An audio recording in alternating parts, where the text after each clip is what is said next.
नमस्कार। News station के सभी दर्शकों को हमारा नमस्कार। इस समय की सबसे बड़ी खबर अगर हम कहें तो वो है रेल मंत्रालय ने फैसला लिया है कि रेलवे रिक्रूटमेंट बोर्ड की जो एनटीपीसी की परीक्षा है उसको स्थगित कर दिया गया है। साथ ही साथ 5 सदस्यीय कमेटी बनाई गई है जो कमेटी इस पर फैसला लेगी कि आगे क्या करना है, क्योंकि एनटीपीसी एग्जाम को लेकर जिस तरीके से बवाल मचा हुआ था, जिस तरीके से घमासान मचा हुआ था, उसको लेकर छात्रों में रोष बढ़ता जा रहा था। पिछले 24 से 48 घंटे की बात करें तो जिस तरीके का डेवलपमेंट हुआ है उसको देखते हुए रेलवे ने यह फैसला लिया है कि इसको फिलहाल स्थगित किया जाए, क्योंकि एग्जाम की जो तारीख थी वो घोषित की जा चुकी थी। 14 फरवरी से लेकर 19 फरवरी तक ये एग्जाम होना था, लेकिन उसको कैंसिल कर दिया गया है। इसमें दो चार बड़ी चीजें हैं जिनको मैं आपको बताना चाहूंगा। सबसे बड़ी चीज ये है कि आरआरबी एनटीपीसी का जो लेवल 1 का एग्जाम हुआ था उसको उसके रिजल्ट पर फिलहाल रोक लगा दी गई है। एक तरीके से कहा गया है कि फिलहाल इसको रोक दिया जाए। दूसरी बड़ी चीज ये हुई है कि आगे का जो एग्जाम है यानी कंप्यूटर बेस्ड टेस्ट जो सेकेंड फेज का होना था उसको भी रोक दिया गया है।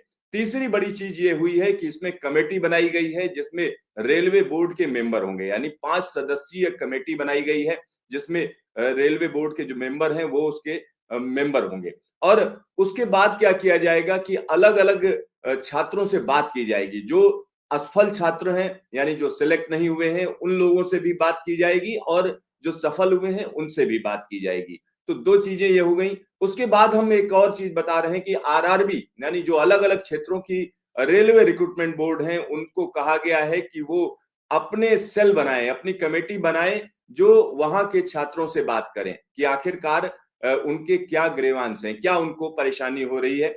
और इसके बाद सबसे बड़ी चीज ये है कि ये सब जब प्रक्रिया कर ली जाएगी उसके बाद फैसला लिया जाएगा कि आगे क्या करना है, कि तरीका क्या होना चाहिए। हम आपको बता दें कि 2018 में जब ये घोषणा की गई थी तो तकरीबन 31,000 के आसपास पद थे जिनकी भर्ती की घोषणा की गई थी और एग्जाम जो है उसका पूरा शेड्यूल जारी किया गया था 2019 में हो जाएगा, लेकिन वैसा नहीं हुआ।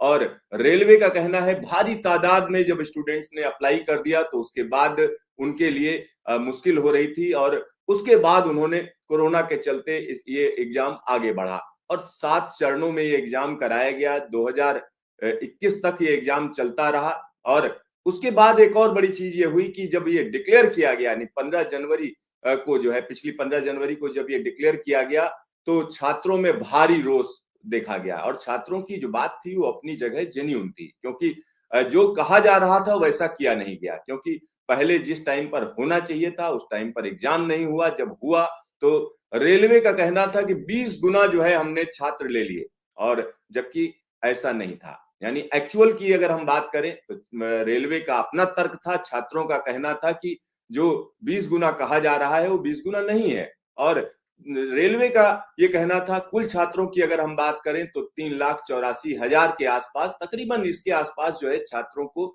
सीबीटी 1 में सिलेक्ट घोषित किया गया है। तो ये सारी चीजें चल रही थी। उसके बाद छात्र सड़कों पर उतर आए और उनकी जो बात है वो कहीं ना कहीं ऊपर तक पहुंची। एक और बड़ी बात हम आपको बता दें कि इसमें प्रधानमंत्री मोदी ने खुद दखल दिया और उसके बाद रेल मंत्रालय को यह फैसला लेना पड़ा।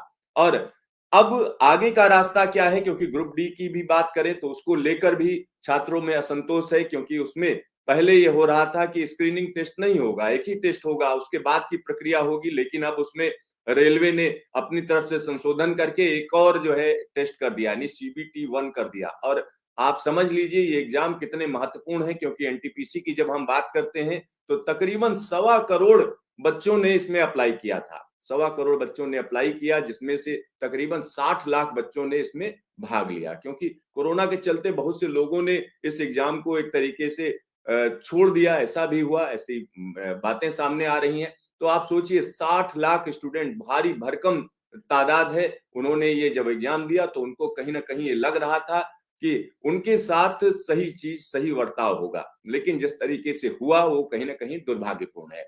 और अब रेलवे चेता है, अब रेलवे को कहीं ना कहीं होश आया है, तब उसने ये फैसला लिया है कि 5 सदस्यीय कमेटी बनाई गई है और वो कमेटी आगे का रास्ता बताएगी कि क्या करना है और किस तरीके से करना है। तो यहाँ पर हम आपको बता दें कि जो बातें सामने रखी जा रही थी, जो सामने आ रही हैं, उस पर कहीं ना कहीं रेलवे ने बड़े यानी देर आए लेकिन दुरुस्त आए, अगर हम कहें तो देर आए, क्योंकि लगातार छात्रों को असंतोष सामने वो रख रहे थे और छात्र बार बार बोल रहे थे कि उनके साथ गलत हुआ है, और उसके बावजूद रेलवे अपने तर्क दे रही थी। तो अब देखिए आगे का रास्ता क्या है, उस पर सोचना होगा।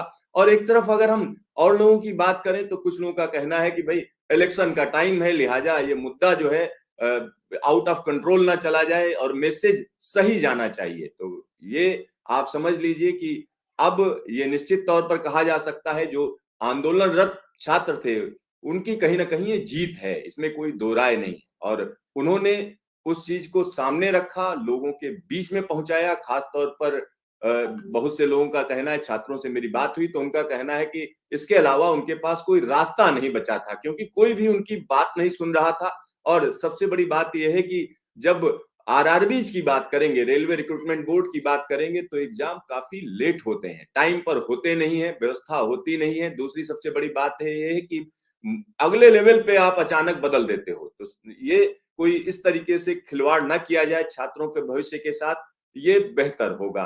तो देखते रहिए न्यूज स्टेशन, फिर मिलेंगे दोबारा।